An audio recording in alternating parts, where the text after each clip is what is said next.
ਬਠਿੰਡਾ ਸ਼ਹਿਰ ਦੇ ਵਿਕਾਸ ਕਾਰਜਾਂ ਵਿੱਚ ਕੋਈ ਕਮੀ ਨਹੀਂ ਆਉਣ ਦਿੱਤੀ ਜਾਵੇਗੀ ਅਤੇ ਭਵਿੱਖ ਵਿੱਚ ਸ਼ਹਿਰ ਦਾ ਸੁੰਦਰੀਕਰਨ ਅਤੇ ਨਵੀਕਰਨ ਕਰਕੇ ਇਸ ਦੀ ਨੁਹਾਰ ਬਦਲੀ ਜਾਵੇਗੀ। ਇਨ੍ਹਾਂ ਸ਼ਬਦਾਂ ਦਾ ਪ੍ਰਗਟਾਵਾ ਵਿੱਤ ਮੰਤਰੀ ਪੰਜਾਬ ਮਨਪ੍ਰੀਤ ਸਿੰਘ ਬਾਦਲ ਨੇ ਸ਼ੁੱਕਰਵਾਰ ਨੂੰ ਇੱਥੇ ਨਗਰ ਨਿਗਮ ਦੇ ਚੁਣੇ ਗਏ ਨਵੇਂ mayor Raman Goyal, senior deputy mayor Ashok Pradhan ਅਤੇ deputy mayor master Harminder Singh ਨੂੰ ਆਪੋ ਆਪਣੀ ਸੀਟਾਂ ਤੇ ਵਿਰਾਜਮਾਨ ਕਰਨ ਤੋਂ ਪਹਿਲਾਂ ਕੀਤਾ। ਇਸ ਮੌਕੇ ਉਹਨਾਂ ਦੇ ਨਾਲ ਡਿਪਟੀ ਕਮਿਸ਼ਨਰ ਸ਼੍ਰੀ ਵੀ ਨਿਵਾਸਨ, ਜ਼ਿਲ੍ਹਾ ਮੁਖੀ ਭੁਪਿੰਦਰ ਸਿੰਘ ਵਿਰਕ, ਕਮਿਸ਼ਨਰ ਨਗਰ ਨਿਗਮ ਬਿਕਰਮਜੀਤ ਸਿੰਘ ਸ਼ੇਰਗਿੱਲ ਅਤੇ ADC ਕਮਿਸ਼ਨਰ ਪਰਮਜੀਤ ਸਿੰਘ ਵਿਸ਼ੇਸ਼ ਤੌਰ ਤੇ ਮੌਜੂਦ ਰਹੇ। ਪਹਿਲਾਂ ਮੌਜੂਦ ਹਾਜ਼ਰੀਨ ਨੂੰ ਸੰਬੋਧਨ ਕਰਦਿਆਂ ਵਿੱਤ ਮੰਤਰੀ ਨੇ ਕਿਹਾ ਕਿ ਕੌਮ ਤੇ ਮੁਲਕ ਦੀ ਤਕਦੀਰ ਬਦਲਣ ਭਾਵੇਂ ਬਹੁਤੇ ਪੜ੍ਹੇ ਲਿਖੇ ਹੋਣ ਦੀ ਜ਼ਰੂਰਤ ਨਹੀਂ ਹੁੰਦੀ, ਪਰੰਤੂ ਇਸ ਨੂੰ ਸਿਰਫ ਕੰਮ ਕਰਨ ਦੇ ਜਜ਼ਬੇ ਨਾਲ ਹੀ ਬਦਲਿਆ ਜਾ ਸਕਦਾ ਹੈ। ਮੇਅਰ, ਸੀਨੀਅਰ ਡਿਪਟੀ ਮੇਅਰ ਤੇ ਡਿਪਟੀ ਮੇਅਰ ਸਮੂਹ MC ਨੂੰ ਸੰਬੋਧਨ ਹੁੰਦਿਆਂ ਉਹਨਾਂ ਨੇ ਕਿਹਾ ਕਿ ਆਪੋ ਆਪਣੇ ਵਾਰਡਾਂ ਦੇ ਵਿੱਚ ਬਿਨਾਂ ਕਿਸੇ ਭੇਦਭਾਵ ਤੇ ਵਿਕਾਸ ਕਾਰਜਾਂ ਨੂੰ ਨੇਪਰੇ ਚੜਾਉਣ ਲਈ ਯਕੀਨੀ ਬਣਾਉਣ। ਉਹਨਾਂ ਇਹ ਵੀ ਵਿਸ਼ਵਾਸ ਦਿਵਾਇਆ ਕਿ ਉਹ ਸ਼ਹਿਰ ਦੇ ਕਿਸੇ ਵੀ ਵਾਰਡ ਦੇ ਵਿਕਾਸ ਕਾਰਜਾਂ ਲਈ ਪੈਸੇ ਦੀ ਕੋਈ ਕਮੀ ਨਹੀਂ ਆਉਣ ਦੇਣਗੇ। ਵਿੱਤ ਮੰਤਰੀ ਮਨਪ੍ਰੀਤ ਸਿੰਘ ਬਾਦਲ ਨੇ ਕਿਹਾ ਕਿ ਉਹਨਾਂ ਦਾ ਸੁਪਨਾ ਹੈ ਕਿ ਬਠਿੰਡਾ ਸ਼ਹਿਰ ਨੂੰ ਇੱਕ ਵਧੀਆ ਨਮੂਨੇ ਦਾ ਸ਼ਹਿਰ ਬਣਾਇਆ ਜਾਵੇ। ਇਸ ਲਈ ਉਹ ਸ਼ਹਿਰ ਦੇ ਸੁੰਦਰੀਕਰਨ ਤੇ ਨਵੀਕਰਨ ਦੇ ਨਾਲ-ਨਾਲ ਵਿਕਾਸ ਕਾਰਜਾਂ ਵਿੱਚ ਪੈਸੇ ਦੀ ਕੋਈ ਵੀ ਘਾਟ ਨਹੀਂ ਆਉਣ ਦੇਣਗੇ। ਇਸ ਮੌਕੇ ਸੀਨੀਅਰ ਕਾਂਗਰਸੀ ਆਗੂ ਜੈਜੇ ਸਿੰਘ ਜੌਲ, ਨਗਰ ਸੁਧਾਰ ਟਰੱਸਟ ਦੇ ਚੇਅਰਮੈਨ KK ਅਗਰਵਾਲ, ਕਾਂਗਰਸੀ ਸ਼ਹਿਰੀ ਪ੍ਰਧਾਨ ਅਰੁਣ ਵਧਾਵਨ, ਪਵਨ ਮਾਨੀ, ਬਲਜੀਤ ਸਿੰਘ ਰਾਜੂਸਰਾ ਤੋਂ ਇਲਾਵਾ ਮੇਅਰ, ਸੀਨੀਅਰ ਡਿਪਟੀ ਮੇਅਰ ਤੇ ਡਿਪਟੀ ਮੇਅਰ ਤੇ MC ਦੇ ਪਰਿਵਾਰਕ ਮੌਜੂਦ ਰਹੇ। जितने प्रेस के फोटोग्राफर्स है, मैं उन्होंने कहांगा कि एक बार फोटोग्राफी जो होगी तो तुसी या सज्जे या खब्बे आ जाओ ताकि असी रस्मी तौर पे आज की जिहड़ी मीटिंग है उसकी शुरुआत कर सकिए और कुर्सियां से बैठ जा। जो कोई परिवार के होर मैंबर है उस साइड से हो जाए। मेरे नाल आज बठिंडे के मेयर बीबा रमन गोयल जी और सारे म्यूनिसिपल काउंसलर साहबान, डिस्ट्रिक्ट की इंतजामिया, DC साहब, SSP साहब, कमिश्नर साहब, ADC, सो अज डिप्टी कमिश्नर ADC, SSP और जिन्हें भी तमाम अफसर है, बहुते सियाणे या बहुते पढ़े लिखे बंदियां दी लोड़ नहीं हुंदी। थोड़े वर्गे, थोड़े ते मेरे वर्गे ऐसे लोग जिन्हां च जज्बा हैगा कुछ कर गुजरन दा, जे वो बंदे इकट्ठे हो जाण तां मुल्कां दीयां भी तकदीरां बदलियां जा सकदियां ते कौम दी भी तकदीर बदली जा सकदी।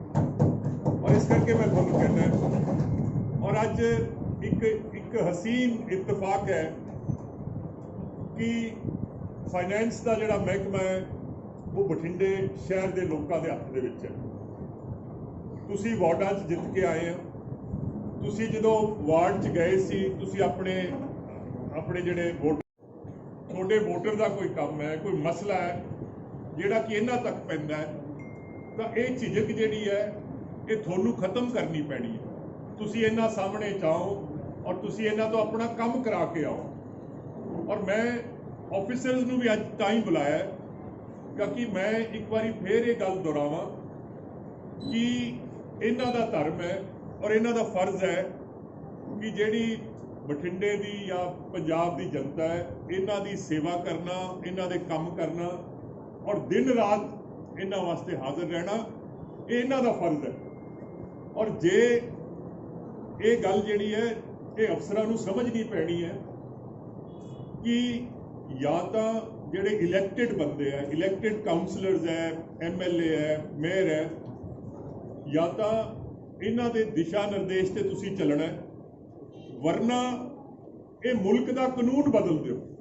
जिहड़ा संविधान है, संविधान कहता है भी मुल्क जिहड़ा है ये जिहड़े अवाम दे चुने हुए नुमाइंदे है वो चलाउणगे और जे ठीक नहीं लगता तो या तो कानून बदल दो या इन्हां दे थल्ले लग के चलो। सो मैं अज ये जरूरी समझा कि तुसी सारे जड़े अज इत्थे आए हो और तुसी अगले 5 साल इस शहर की खिदमत करनी है ਕਾਂਗਰਸ ਪਾਰਟੀ ਚੰਗੀ ਹੈ ਮਾੜੀ ਹੈ, ਇਹਦਾ ਜਿਹੜਾ ਫੈਸਲਾ ਹੈ ਇਹ ਲੋਕ ਕਰਨਗੇ, ਆਪਣੇ ਕੰਮ ਕਰਾਉਣਗੇ। ਜੇ ਤੁਹਾਡਾ ਕਿਰਦਾਰ ਤੇ ਅਖਲਾਕ ਚੰਗਾ ਹੈ ਤਾਂ ਕਾਂਗਰਸ ਪਾਰਟੀ ਚੰਗੀ ਹੈ, ਜੇ ਮਨਪ੍ਰੀਤ ਦਾ ਵਤੀਰਾ ਲੋਕਾਂ ਨਾਲ ਚੰਗਾ ਹੈ ਤਾਂ ਕਾਂਗਰਸ ਪਾਰਟੀ ਚੰਗੀ ਹੈ, ਨਹੀਂ ਤਾਂ ਕਾਂਗਰਸ ਪਾਰਟੀ ਵੀ ਬੁਰੀ ਹੈ। ਸੋ ਅੱਜ ਤੁਹਾਡੇ ਤੇ ਇੱਕ ਬਹੁਤ ਵੱਡਾ ਇੱਕ ਜ਼ਿੰਮੇਵਾਰੀ ਜਿਹੜੀ ਹੈ ਉਹ ਮੈਂ ਛੱਡ ਕੇ ਚੱਲਿਆ, ਔਰ ਤੁਸੀਂ ਮੇਰੀ ਗੈਰ ਹਾਜ਼ਰੀ ਦੇ ਵਿੱਚ, ਔਰ ਖਾਸ ਕਰਕੇ ਜਿਹੜੇ ਮਸਲੇ ਮਸਾਇਲ ਪੈਸੇ ਨਾਲ ਹੱਲ ਹੋ ਸਕਦੇ ਹੈ ਉਹਦਾ ਮੈਂ ਸਮਝਦਾ ਬਹੁਤ ਸੌਖੇ ਹੈ, ਕਿਉਂਕਿ ਪਹਿਲੀ ਮਰਤਬਾ ਹੋਏਗਾ ਕਿ ਕਿਸੇ ਵੀ ਮਿਊਨਿਸਪਲ ਕਾਉਂਸਲਰ ਕੋਲੇ ਆਪਣੇ ਵਾਰਡ ਦੀ ਤਰੱਕੀ ਕਰਾਉਣ ਵਾਸਤੇ ਪੈਸੇ ਦੀ ਕੋਈ ਕਮੀ ਨਹੀਂ। ਮਿਊਨਿਸਪਲ ਕਾਰਪੋਰੇਸ਼ਨ ਦੇ ਵਿੱਚ ਮੇਅਰ ਬੀਬਾ ਰਮਨ ਔਰ ਸੀਨੀਅਰ ਮੇਅਰ ਅਸ਼ੋਕ ਪ੍ਰਧਾਨ ਜੀ ਔਰ ਡਿਪਟੀ ਮੇਅਰ ਮਾਸਟਰ ਹਰਮੰਦਰ ਜੀ ਅੱਜ ਇਹਨਾਂ ਨੇ ਆਪਣਾ ਕਲਮਦਾਨ ਸੰਭਾਲਣਾ ਹੈ, ਔਰ ਰਸਮੀ ਤੌਰ ਤੇ ਅੱਜ ਇਹਨਾਂ ਨੂੰ ਦਫ਼ਤਰ ਦੇ ਵਿੱਚ ਜਾ ਕੇ ਔਰ ਇਹਨਾਂ ਨੂੰ ਵਧਾਈ ਵੀ, ਔਰ ਜਿਹੜੇ ਕਾਰਪੋਰੇਸ਼ਨ ਦੇ ਮਾਮਲਾਤ ਹੈ ਅੱਜ ਤੋਂ ਬਾਅਦ ਇਹਨਾਂ ਦੀ ਕਲਮ ਥੱਲੇ ਆ ਜਾਣਗੇ। ਸੋ ਜਿੱਥੇ ਇਹਨਾਂ ਨੂੰ ਵਧਾਈ ਦਿੰਦੇ ਆ ਉੱਥੇ ਇੱਕ ਕਿਸਮ ਦੀ ਖੁਸ਼ੀ ਵੀ ਹੈ ਔਰ ਇੱਕ ਕਿਸਮ ਦੀ ਸੰਤੁਸ਼ਟੀ ਵੀ ਹੈ ਕਿ ਅੱਜ 53 ਸਾਲ ਬਾਅਦ ਕਾਂਗਰਸ ਪਾਰਟੀ ਜਿਹੜੀ ਹੈ ਇਸ ਅਹੁਦੇ ਤੇ ਫਾਇਜ਼ ਹੋਊਗੀ, ਔਰ ਇਸ ਗੱਲ ਦੀ ਬੜੀ ਖੁਸ਼ੀ ਹੈ। ਔਰ ਪਰਮਾਤਮਾ ਅੱਗੇ ਇਹ ਅਰਦਾਸ ਵੀ ਕਰਦੇ ਆ ਕਿ ਪਰਮਾਤਮਾ ਇਹ ਜਿਹੜੇ ਕਾਉਂਸਲਰ ਬਣ ਕੇ ਆਏ ਆ, ਇਹ ਜੋ ਇਮਤਿਹਾਨ ਅਗਲੇ 5 ਸਾਲ ਇਹਨਾਂ ਨੇ ਦੇਣਾ ਹੈ, ਇਹ ਆਪਣੇ ਇਮਤਿਹਾਨ ਦੇ ਵਿੱਚ ਕਾਮਯਾਬ ਰਹਿਣ, ਔਰ ਜਿਨ੍ਹਾਂ ਖੁਆਇਸ਼ਾਤਾਂ ਨਾਲ ਔਰ ਜਿਨ੍ਹਾਂ ਆਸਾਂ ਨਾਲ ਲੋਕਾਂ ਨੇ ਇਹਨਾਂ ਨੂੰ ਚੁਣ ਕੇ ਭੇਜਿਆ, ਇਹ ਲੋਕਾਂ ਦੀਆਂ ਆਸਾਂ ਤੇ ਖਰੇ ਉਤਰਨ। मुल्क में वैक्सीन की कमी दसी जा रही है जो कोरोना महामारी की, तो केंद्र सरकार से मांग की गई है जी। जिस तरह मैं काउंसलर ਨਾਲ ਵੀ ਜਦੋਂ ਗੱਲ ਕਰ ਰਿਹਾ ਸੀ, ਮੈਂ ਇੱਕ ਗੱਲ ਕਹੀ ਸੀ ਕਿ ਹਿੰਦੁਸਤਾਨ ਦੇ ਜਿੰਨੇ ਵੀ ਮਸਲੇ ਹੈ ਜਾਂ ਇਸ਼ੂਜ਼ ਹੈਗੇ, ਜੇ ਆਪਾਂ ਇਹਨਾਂ ਨੂੰ ਸਾਰਿਆਂ ਨੂੰ ਇਕੱਠਾ ਕਰ ਲਈਏ ਤੇ ਦੂਜੇ ਪਾਸੇ ਜਿਹੜਾ ਮਸਲਾ ਕਰੋਨਾ ਹੈ ਇਹਨੂੰ ਰੱਖ ਦਈਏ, ਤਾਂ ਮੈਨੂੰ ਲੱਗਦਾ ਕਰੋਨਾ ਅੱਜ ਹਿੰਦੁਸਤਾਨ ਦੇ तमाम ਮਸਲਿਆਂ ਨਾਲੋਂ ਭਾਰੀ ਹੋਊ। ਔਰ ਇਸ ਕਿਸਮ ਦੀ ਮਹਾਮਾਰੀ ਜਿਹੜੀ ਹੈ ਇਨਸਾਨੀ ਤਵਾਰੀਖ ਦੇ ਵਿੱਚ ਕਿਤੇ ਸਾਨੂੰ ਦੇਖਣ 'ਚ ਨਹੀਂ ਮਿਲੀ, ਔਰ ਜਿਹੜੀ ਦੂਜੀ ਲਹਿਰ ਹੈ ਇਹ ਪਹਿਲੀ ਲਹਿਰ ਨਾਲੋਂ ਜ਼ਿਆਦਾ ਖਤਰਨਾਕ ਹੈ।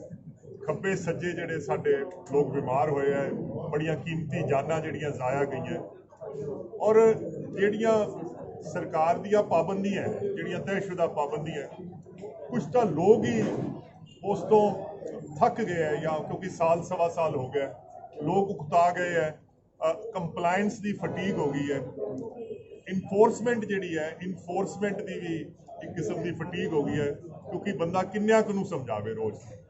ਸੋ ਇਸ ਕਰਕੇ ਅੱਜ ਅਸੀਂ ਇਹ ਫੈਸਲਾ ਕੀਤਾ ਕਿ ਜਿੱਥੋਂ ਤੱਕ ਬਠਿੰਡੇ ਦਾ ਸਵਾਲ ਹੈ, ਅਸੀਂ ਇਨਫੋਰਸਮੈਂਟ ਦੇ ਲਿਹਾਜ਼ ਨਾਲ ਵੀ ਤੇ ਲੋਕਾਂ ਨੂੰ ਪਾਬੰਦੀਆਂ ਦੀ ਜਿਹੜੇ ਫਾਇਦੇ ਹੋ ਸਕਦੇ ਆ, ਕਿਉਂਕਿ ਇਹ ਜਿਹੜਾ ਜਿਸ ਤਰ੍ਹਾਂ ਮੈਂ ਅਰਜ਼ ਕੀਤੀ ਕਿ ਇਹ ਜਿਹੜੀ ਦੂਜੀ ਲਹਿਰ ਹੈ ਕਰੋਨਾ ਦੀ, ਇਹ ਪਹਿਲੀ ਲਹਿਰ ਨਾਲੋਂ ਬਹੁਤ ਜ਼ਿਆਦਾ ਖਤਰਨਾਕ ਹੈ। ਸਾਨੂੰ ਇਹ ਤਾਂ ਸੀ ਕਿ ਜਿਹੜੀ ਪਹਿਲੀ ਲਹਿਰ ਸੀ ਇਹਦੇ ਨਾਲ ਜਿਹੜੇ ਸਾਡੇ ਹਸਪਤਾਲ ਜਾਂ ਜਿਹੜੇ ਹਸਪੀਟਲ ਇਕਵਿਪਮੈਂਟ ਹੈ, ਵੈਂਟੀਲੇਟਰ ਹੈ, ਬੈੱਡ ਹੈ, ਇਹਦੇ 'ਚ ਤਾਂ ਬਹੁਤ ਜ਼ਿਆਦਾ ਇਜ਼ਾਫਾ ਹੋ ਚੁੱਕਿਆ, ਪਰ ਹੁਣ ਜਿਹੜੀ ਗੁੰਜਾਇਸ਼ ਹੈ, ਗੁੰਜਾਇਸ਼ ਹੁਣ ਦਿਨਾਂ ਦੀ ਨਹੀਂ ਘੰਟਿਆਂ ਦੀ ਰਹਿ ਚੁੱਕੀ ਹੈ, ਕਿਉਂਕਿ ਜਿਸ ਤਰੀਕੇ ਨਾਲ ਮਰੀਜ਼ ਹਸਪਤਾਲਾਂ 'ਚ ਆ ਰਹੇ ਆ, ਲੋਕਾਂ ਦੀ ਇਨਫੈਕਸ਼ਨ ਵੱਧ ਰਹੀ ਹੈ ਔਰ ਇਨਫੈਕਸ਼ਨ ਦਾ ਜਿਹੜਾ ਰੇਟ ਵੱਧ ਰਿਹਾ।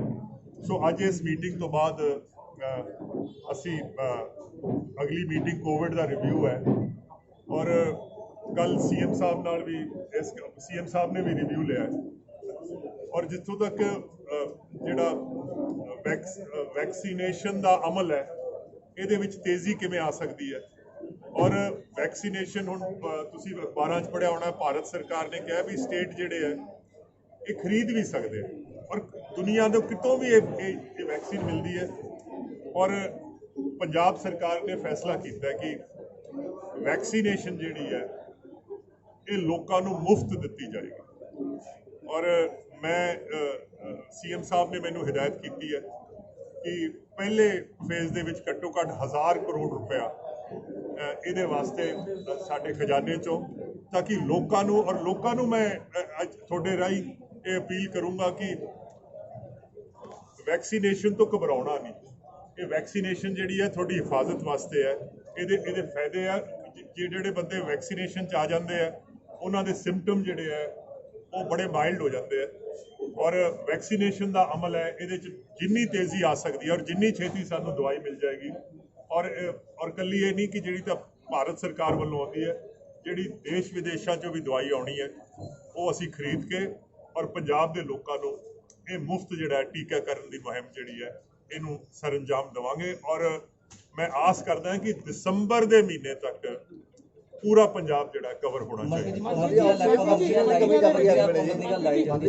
ਮੈਨੂੰ ਸਮਝ ਨਹੀਂ ਆ ਰਹੀ। ਕੋਰੋਨਾ ਮਹਾਮਾਰੀ ਦੇ ਦੌਰਾਨ ਸਰਕਾਰ ਨੇ ਹਦਾਇਤ ਜਾਰੀ ਕੀਤੀ, ਪਾਬੰਦੀਆਂ ਲਾ ਦਿੱਤੀਆਂ ਗਈਆਂ ਇਕੱਠ ਤੇ, ਪਰ ਅੱਜ ਵੀ ਸਮਾਗਮ ਦੇ ਵਿੱਚ ਕਾਫੀ ਇਕੱਠ ਦੇਖਣ ਨੂੰ ਮਿਲਿਆ ਹੈ, ਸੋਸ਼ਲ ਡਿਸਟੈਂਸਿੰਗ ਦੇਖਣ ਨੂੰ ਮਿਲਿਆ ਹੈ। ਇਹ ਅੱਜ ਤੱਕ ਕਿਉਂਕਿ ਜੇ 43 ਕਾਉਂਸਲਰ ਹੈ ਤੇ 43 ਕਾਉਂਸਲਰਾਂ ਨੂੰ ਤਾਂ ਬੈਠਣਾ ਹੀ ਪੈਣਾ। ਕਈ ਵਾਰੀ ਉਹਨਾਂ ਦੇ ਫੈਮਿਲੀ ਦੇ ਆ ਗਏ, ਬਟ ਮੈਂ ਫੇਰ ਕਹਿਣਾ ਹੈ ਕਿ ਜਿਹੜੀਆਂ ਤੈਅਸ਼ੁਦਾ ਪਾਬੰਦੀਆਂ ਹੈ ਉਹਨਾਂ ਦੀ ਇਨਫੋਰਸਮੈਂਟ ਜਿਹੜੀ ਹੈ ਇਹ ਵੀ ਲਾਜ਼ਮੀ ਹੈ। ਔਰ ਜਿਹੜੇ ਲੋਕਾਂ ਨੂੰ ਸਮਝਾਉਣਾ ਹੈ ਕਿ ਉਹ ਕੰਪਲਾਇੰਸ ਜਿਹੜੇ ਹੈ ਕੰਪਲਾਇੰਸ ਤੋਂ ਗੁਰੇਜ਼ ਨਾ ਕਰਨ। ਆਕਸੀਜਨ ਦੀ ਕਮੀ ਹੈਗੀ ਹੈ ਜੀ, ਬਾਰਦਾਨਾ ਤੇ ਢੋਆ-ਢੋਆਈ ਨਹੀਂ ਸਭ ਜਿੱਥੋਂ ਤੱਕ ਬਾਰਦਾਨੇ ਦਾ ਸਵਾਲ ਹੈ, ਇੱਕ ਮਜਬੂਰੀ ਇਹ ਪੇਸ਼ ਆ ਗਈ ਕਿ ਇਹ ਬਾਰਦਾਨਾ ਜਿਹੜਾ ਹੈ ਇਹ ਕਲਕੱਤੇ ਤੋਂ ਜਾਂ ਬੰਗਾਲ ਤੋਂ, ਕਿਉਂਕਿ ਇਹ ਜੂਟ ਦੀ ਜਿਹੜੀ ਫਸਲ ਹੈ ਔਰ ਕੋਰੋਨਾ ਕਰਕੇ ਕਾਰਖਾਨੇ ਬੰਦ ਸੀ। ਔਰ ਜਦੋਂ ਕਾਰਖਾਨੇ ਹੀ ਬੰਦ ਹੋ ਗਏ ਤੇ ਨਵਾਂ ਜਿਹੜਾ ਬਾਰਦਾਨਾ ਹੀ ਜਿਹੜਾ ਹੈ, ਇਸ ਕਰਕੇ ਇਹਦੇ 'ਚ ਸਾਨੂੰ ਕੋਈ ਟਾਈਮ ਲੈਗ ਜਿਹੜਾ ਹੈ। ਫਿਰ ਅਸੀਂ ਗਵਰਨਮੈਂਟ ਆਫ ਇੰਡੀਆ ਤੋਂ ਇਹ ਵੀ ਮਨਜ਼ੂਰ ਕਰਾ ਲਿਆ ਕਿ ਜੇ ਬਾਰਦਾਨਾ ਜਿਹੜੀਆਂ ਬੋਰੀਆਂ, ਜਿਹਨੂੰ ਜੂਟ ਦੀਆਂ ਬੋਰੀਆਂ, ਜੇ ਇਹ ਨਹੀਂ ਮਿਲ ਸਕਦੀਆਂ ਤਾਂ ਅਸੀਂ ਪਲਾਸਟਿਕ ਦੀਆਂ ਬੋਰੀਆਂ 'ਚ ਵੀ ਕਣਕ ਜਿਹੜੀ ਹੈ ਸਟੋਰ ਕਰ ਸਕਦੇ। ਪਰ ਇਹਦੇ 'ਚ ਮੁਸ਼ਕਿਲ ਇਹ ਪੇਸ਼ ਆਈ ਕਿ ਜਦੋਂ ਇਹ ਜਿਹੜੇ ਵੱਡੇ ਕਾਰਖਾਨੇ ਵਾਲੇ ਹੈ, ਜਦੋਂ ਇਹਨਾਂ ਨੂੰ ਪਤਾ ਚੱਲਿਆ ਕਿ ਪਲਾਸਟਿਕ ਦੀ ਮਨਜ਼ੂਰ ਹੋ ਗਈ ਹੈ ਤਾਂ ਇਹਨਾਂ ਨੇ ਰੇਟ ਵਧਾਤੇ। ਪਹਿਲਾਂ 20 ਰੁਪਏ ਬੋਰੀ ਸੀ, ਫਿਰ 20 ਤੋਂ ਇਹਨਾਂ ਨੇ 27 ਕਰਤੀ, ਅਸੀਂ 27 ਤੇ ਵੀ ਖਰੀਦ ਲੀਆਂ, ਫਿਰ ਇਹ ਮੁੱਕਰ ਗਏ, ਫਿਰ ਇਹਨਾਂ ਨੇ 28.5 ਤੇ ਕਰਤੀ, ਅਸੀਂ 28.5 ਤੇ ਵੀ ਬੋਰੀ ਖਰੀਦਣ ਨੂੰ ਤਿਆਰ ਹੈ, ਇਹਨਾਂ ਨੇ ਫੇਰ ਉੱਤੇ ਕਰਤੀ।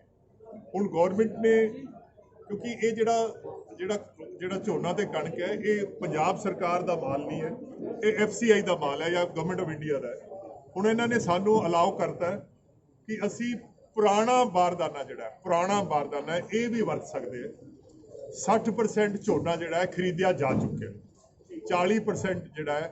ਔਰ ਕਿਸਾਨਾਂ ਨੂੰ ਇਹ ਮਜਬੂਰੀ ਸਮਝਣੀ ਚਾਹੀਦੀ ਹੈ ਕਿ ਕੋਵਿਡ ਦੀ ਵਜ੍ਹਾ ਨਾਲ ਜੇ ਬਾਰਦਾਨਾ ਜੇ ਬਾਜ਼ਾਰ 'ਚ ਹੀ ਹੈ ਨਹੀਂ, ਜੇ ਮੰਡੀ 'ਚ ਹੀ ਹੈ ਨਹੀਂ, ਤਾਂ ਫਿਰ ਉਹਦੇ ਵਾਸਤੇ 1-2 ਦਿਨਾਂ ਦਾ ਟਾਈਮ ਲੈਗ ਜਿਹੜਾ ਹੋ ਸਕਦਾ ਹੈ। ਪਰ ਕੈਪਟਨ ਅਮਰਿੰਦਰ ਸਿੰਘ ਖਾਸ ਕਰਕੇ, ਕਿਉਂਕਿ ਸਾਡਾ ਤਾਂ ਸਭ ਤੋਂ ਵੱਡਾ ਜਿਹੜਾ ਇੱਕ ਕਿਸਮ ਦੀ ਜਿਹਨੂੰ ਯੂਨੀਕ ਸੈਲਿੰਗ ਪੁਆਇੰਟ USP ਕਹਿ ਦਿੰਦੇ ਆ ਕੈਪਟਨ ਸਾਹਿਬ ਦਾ, ਕਿ ਜਦੋਂ ਕੈਪਟਨ ਸਾਹਿਬ ਦੀ ਸਰਕਾਰ ਹੁੰਦੀ ਹੈ ਤਾਂ ਕਿਸਾਨ ਦੀ ਜਿਹੜੀ ਫਸਲ ਦਾ ਮੰਡੀਕਰਨ ਹੈ ਉਹ ਬਹੁਤ ਸੁਥਰਾ ਚੱਲਦਾ ਹੈ। ਮਜਬੂਰੀ ਇਹ ਹੈ ਕਿ ਜੇ ਬਾਰਦਾਨਾ ਹਿੰਦੁਸਤਾਨ 'ਚ ਬਣਿਆ ਹੀ ਨਹੀਂ, ਜੇ ਫੈਕਟਰੀਆਂ 'ਚ ਲੌਕਆਊਟ ਹੋ ਗਿਆ ਔਰ ਇਹ ਲੌਕਆਊਟ ਹੋ ਗਿਆ ਕੋਰੋਨਾ ਦੀ ਵਜ੍ਹਾ ਨਾਲ, ਤਾਂ ਇਹ ਤਾਂ ਫਿਰ ਹੁਣ ਆਪਣੇ ਟਾਈਮ ਨਾਲ ਹੀ ਪੂਰਾ ਹੋਏਗਾ। ਮੈਂ ਸਮਝਦਾ ਕਿ ਹਫ਼ਤੇ ਦੇ ਵਿੱਚ ਇਹ ਬਾਰਦਾਨਾ ਜਿਹੜਾ ਸਾਰਾ ਪੂਰਾ ਹੋ ਜਾਏਗਾ। ਆਕਸੀਜਨ ਦੀ ਸਰ ਕਮੀ ਹੈ ਜੀ, ਹਰਿਆਣਾ ਨੇ ਜਵਾਬ ਦਿੱਤਾ ਆਕਸੀਜਨ ਦੇਣ ਤੋਂ, ਔਰ ਪੰਜਾਬ ਦੇ ਵਿੱਚ ਜਿਹੜੀ ਇੱਥੇ ਬਠਿੰਡਾ ਦੇ ਵਿੱਚ ਵੀ ਇੱਕ ਪਲਾਂਟ ਲੱਗਿਆ ਗਿਆ, ਉਹਦੀ ਪ੍ਰੋਡਕਸ਼ਨ ਬਹੁਤ ਘੱਟ ਹੈ। ਸੋ ਬਠਿੰਡਾ ਦਾ ਜਿਹੜਾ ਪਲਾਂਟ ਹੈ, ਔਰ ਮੈਂ DC ਸਾਹਿਬ ਨਾਲ ਮੀਟਿੰਗ ਮੈਂ ਪਬਲਿਕ ਮੀਟਿੰਗ 'ਚ ਵੀ ਇਹ ਗੱਲ ਕਹੀ ਸੀ ਕਿ ਉਹਦਾ ਸਾਰਾ ਜਿੰਨਾ ਵੀ ਉਹਦੀ ਪ੍ਰੋਡਕਸ਼ਨ ਹੈ ਉਹ ਬਠਿੰਡੇ ਜ਼ਿਲ੍ਹੇ ਵਾਸਤੇ ਅਸੀਂ ਰੱਖਣੀ ਹੈ ਔਰ ਇਹ ਇਨਸ਼ੋਰ ਕਰਾਂਗੇ। ਔਰ ਅੱਜ ਕੱਲ ਥੋੜੀ ਜਿਹੀ ਕਮੀ ਆਈ ਸੀ, ਅੱਜ ਫਿਰ ਪੂਰੀ ਹੋ ਗਈ ਹੈ। ਔਰ ਅਸੀਂ ਇਨਸ਼ੋਰ ਕਰਾਂਗੇ ਕਿ ਆਕਸੀਜਨ ਦੀ ਵਜ੍ਹਾ ਨਾਲ, ਵੈਂਟੀਲੇਟਰ ਦੀ ਵਜ੍ਹਾ ਨਾਲ, ਬੈੱਡ ਦੀ ਵਜ੍ਹਾ ਨਾਲ ਕੋਈ ਕੀਮਤੀ ਜਾਨਾਂ ਜਿਹੜੀਆਂ ਉਹ ਜ਼ਾਇਆ ਨਾ ਜਾਣ। ਜੋ ਪਰਮਾਤਮਾ ਦੇ ਵੱਸ ਹੈ ਉਹਦੇ ਤਾਂ ਸਭ ਨੇ ਜ਼ੋਰ ਨਹੀਂ ਹੈ, ਬਟ ਜੋ ਇੱਕ ਸਰਕਾਰ ਜਾਂ ਜੋ ਇੱਕ ਭਾਈਚਾਰਾ ਕਰ ਸਕਦਾ ਹੈ ਉਹਦੇ 'ਚ ਅਸੀਂ ਕੋਈ ਕੁਤਾਹੀ ਨਹੀਂ ਕਰਾਂਗੇ। ਥਰਮਲ ਨੂੰ ਕਟਿੰਗ ਦੇ ਉੱਤੇ 400 ਸਿਲੰਡਰ ਵਰਤੇ ਜਾ ਰਹੇ ਨੇ ਜੀ ਡੇਲੀ ਦੇ। ਕਿਹੜੇ ਜੀ ਸਿਲੰਡਰ ਜਿਹੜੇ ਹੈਗੇ ਨੇ 400, ਇਹਨੂੰ ਕਟਿੰਗ ਦੇ ਲਈ, ਥਰਮਲ ਦੇ ਲਈ ਤਾਂ ਡੇਲੀ 400 ਸਿਲੰਡਰ ਲੱਗ ਰਹੇ। ਹੁਣ ਇਸ ਵੇਲੇ ਜਿਹੜੀ ਪ੍ਰਾਇੋਰਿਟੀ ਹੈ ਉਹ ਹਸਪੀਟਲ ਤੇ ਮੈਡੀਕਲ ਵਾਸਤੇ ਹੋਏਗੀ, ਬਾਕੀ ਸਾਰੀ ਪ੍ਰਾਇੋਰਟੀ ਖਤਮ ਕਰ ਦਿੱਤੀ ਗਈ। ਮੰਤਰੀ ਜੀ 1000 ਕਰੋੜ ਰੁਪਏ ਖਰਚਣ ਦੀ ਗੱਲ ਕੀਤੀ ਕੈਪਟਨ ਸਾਹਿਬ ਵੱਲੋਂ, ਪਰ ਸੁਖਬੀਰ ਨੇ ਵੀ ਆ ਕੇ ਐਲਾਨ ਕੀਤਾ ਹੈਗਾ ਵੀ 1000 ਜਿਹੜਾ ਕਰੋੜ ਰੁਪਇਆ ਖਰਚਾ ਨਹੀਂ ਗਿਆ ਹਾਲੇ ਤੱਕ ਕਰਾਉਣਾ, ਨਾ ਕੋਈ ਬੈੱਡ ਲਾਇਆ ਗਿਆ, ਨਾ ਵੈਂਟੀਲੇਟਰ ਲਾਇਆ, ਨਾ ਆਕਸੀਜਨ ਆ। ਇਹਦੀ ਸੀਬੀਆਈ ਜਾਂਚ ਹੋਣੀ ਚਾਹੀਦੀ ਵੀ ਪੈਸਾ ਗਿਆ ਕਿੱਥੇ।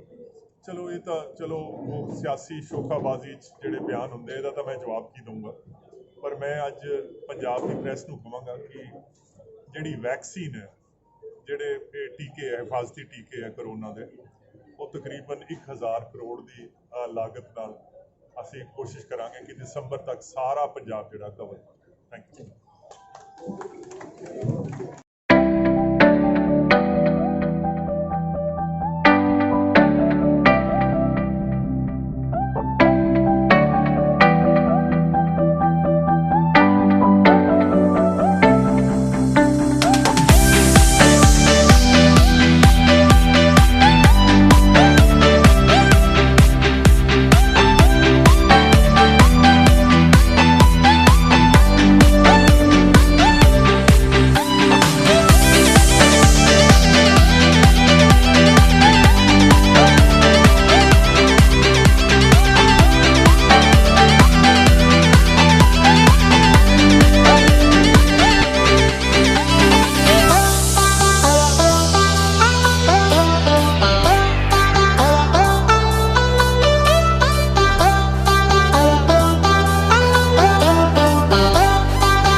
ਐਫਐਮ ਸਾਹਿਬ ਦਾ ਸਮੁੱਚੀ ਕਾਂਗਰਸ ਦੀ ਲੀਡਰਸ਼ਿਪ ਦਾ ਬਹੁਤ ਬਹੁਤ ਧੰਨਵਾਦ ਕਰਦੇ ਹਾਂ, ਜਿਨ੍ਹਾਂ ਨੇ ਕਿ ਸਾਡੇ ਤੇ ਵਿਸ਼ਵਾਸ ਕਰਕੇ ਮਿਊਨਿਸਪਲ ਕੌਂਸਲ ਨਾਲ ਸਲਾਹ ਕਰਕੇ ਤੇ ਸਾਨੂੰ ਮੇਅਰ ਦੀ ਪੋਸਟ ਦਿੱਤੀ ਹੈ।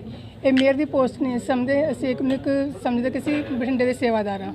ਇਸ ਪ੍ਰਾਇਓਰਟੀ ਆਧਾਰ 'ਤੇ ਜੋ ਵੀ ਮਨਪ੍ਰੀਤ ਸਿੰਘ ਬਾਦਲ ਜੀ ਦਾ ਸੁਪਨਾ ਹੈ ਬਠਿੰਡਾ ਸ਼ਹਿਰ ਨੂੰ ਨੀਟ ਤੇ ਯਕੀਨ ਬਣਾਉਣ ਦਾ ਅਤੇ ਇਸ ਨੂੰ ਅੱਗੇ ਲੈ ਕੇ ਜਾਣ ਦਾ, ਉਸ ਸੁਪਨੇ ਨੂੰ ਪੂਰਾ ਸਾਕਾਰ ਕਰਨ ਦੀ ਪੂਰੀ ਕੋਸ਼ਿਸ਼ ਕਰਾਂਗੇ। ਸੋ ਮੈਂ ਬਿਕਰਮਜੀਤ ਸਿੰਘ ਬਾਈਆ। ਅੱਜ ਦਾ ਦਿਨ 23 ਮਾਰਚ ਦਾ ਬਹੁਤ ਹੀ ਬਠਿੰਡੇ ਸ਼ਹਿਰ ਲਈ ਭਾਗਾਂ ਵਾਲਾ ਹੈ। ਅੱਜ ਜੋ ਸਾਡੀ ਕਾਂਗਰਸ ਪਾਰਟੀ ਵੱਲੋਂ ਨਵੀਂ ਟੀਮ ਮੈਡਮ ਰਮਨ ਗੋਇਲ ਜੀ ਤੇ ਮੇਅਰ ਆਪਣੇ ਕਾਰਪੋਰੇਸ਼ਨ, ਉਸ ਦੇ deputy mayor senior deputy mayor Ashok ਜੀ ਤੇ ਸਾਡੇ ਬਹੁਤ ਹੀ ਹਰਮਨ ਪਿਆਰੇ ਮਾਸਟਰ ਹਰਮੰਦਰ ਜੀ ਸਾਡੇ ਡਿਪਟੀ ਮੇਅਰ ਜਿਹੜੇ ਹੈਗੇ ਅੱਜ ਆਪਦਾ ਕਾਰਜ ਉਹਨਾਂ ਨੇ ਸੰਭਾਲਿਆ ਹੈਗਾ। ਸੋ ਅੱਜ ਦਾ ਦਿਨ ਸਾਰੇ ਸ਼ਹਿਰ ਵਾਸੀਆਂ ਦਾ ਵੀ ਬਹੁਤ ਭਾਗਾਂ ਵਾਲਾ ਹੈ ਤੇ ਅਸੀਂ ਸਾਰੇ ਇਹਨਾਂ ਦੀ ਚੜ੍ਹਦੀ ਕਲਾ ਵਾਸਤੇ ਅਰਦਾਸ ਕਰਦੇ ਹਾਂ ਤੇ ਸਾਰੇ ਸ਼ਹਿਰ ਵਾਸਤੇ ਚੜ੍ਹਦੀ ਕਲਾ ਵਾਸਤੇ ਅਰਦਾਸ ਕਰਦੇ ਕਿ ਸਾਰੇ ਸ਼ਹਿਰ ਦੇ ਕੰਮ ਜਿਹੜੇ ਹੈਗੇ ਆ ਬਹੁਤ ਵਧੀਆ ਹੋਣਗੇ ਤੇ ਸ਼ਹਿਰ ਹੁਣ ਅੱਗੇ ਨਾਲੋਂ ਹੋਰ ਤਰੱਕੀ ਕਰੂਗਾ। ਇਹਨਾਂ ਸ਼ਬਦਾਂ ਅੱਜ ਦੀ ਖੁਸ਼ੀ ਦਿੱਤੇ ਸਭ ਦਾ ਬਹੁਤ ਧੰਨਵਾਦ ਮਾਸਟਰ ਹਰਮੰਦਰ ਸਿੰਘ ਜੀ ਦਾ ਤੇ ਅਸ਼ੋਕ ਪ੍ਰਧਾਨ ਜੀ ਨੂੰ ਤੇ ਮੈਡਮ ਰਮਨ ਗੋਇਲ ਜੀ ਨੂੰ ਸਾਡੇ ਵੱਲੋਂ ਬਹੁਤ ਮੁਬਾਰਕਾਂ।